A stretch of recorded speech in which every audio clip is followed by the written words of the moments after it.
ઉપસ્થિત સૌ વડીલોનું હું કીર્તિકુમારી સ્વાગત કરું છું। હું મારા સમાજને આજે સભામાં એક દીકરીની વેદનાની વાત કહેવા માટે આવી છું। આજે ગરબાડાના 41 ગામના આગેવાનો હાજર છે। અહીંયા દીકરીઓ માટે ખરો કાયદો ઘડવા માટે આવ્યા છો। આજે દીકરીની હાલત તમને ખબર છે? દીકરીની હાલત તમને ખબર છે? આપણા સમાજની હાલત તમને ખબર છે? આપણા સમાજ ઉપર શું વીતેલું છે? આપણો સમાજ આગળ આવી નહીં શકતો, તમને આ બધું ખબર છે? આપણા સમાજમાં સૌથી ભયંકર વાત છે દેવું। લોકો દેવું કરી અને કામે જતા રહે છે। દેવું શા માટે કરો? લગનમાં દીકરીના રૂપિયા લો, દીકરીને વેચો છો તમે। આપણી ગામના પંચો આપણી દીકરીના રૂપિયા લે છે લગ્નના બાનું કરી, અને એ રૂપિયા લઈ અને દીકરીનું વેચાણ કરે છે, અને એ રૂપિયા લઈ પછી સમાજના પંચો જે પંચવાળા હોય એ દીકરીના પૈસા વાપરે છે, મોજ મજા માણે છે, અને આપણે દીકરીનું ઘર આખું દેવાવાળું થઈ જાય છે। આ દીકરી દેવામાં ડૂબી જાય છે, દીકરીનો સત્યાનાશ થઈ જાય છે, દીકરી બરબાદ થઈ જાય છે, દીકરીનું ઘર ઉજળી જાય છે।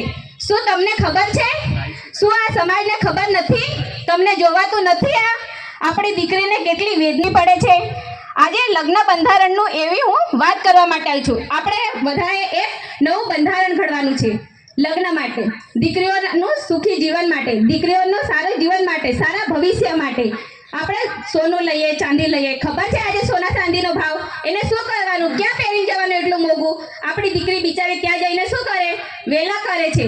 આપણે એ બધું જોવાનું, અને આપણે બી આપણો સમાજ આગળ આવે એના માટે આપણે નવું બંધારણ ઘડવાનું છે, અને એવું તેવું બંધારણ ઘડવાનું નહીં, બંધારણ ઘડી અને એનો અમલ કરવાનો છે। હું તમને સૌને બે હાથ જોડીને પ્રાર્થના કરું છું, મારા સમાજને ઉપર લાવવા મારી મદદ કરો, મારું વેચાણ ના કરો।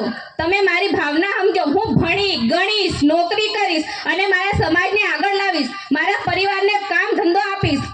મજૂરી નહીં કરવી, મારે આગળ વધવું છે, અને મારા સમાજનું હું નામ પણ રોશન કરી।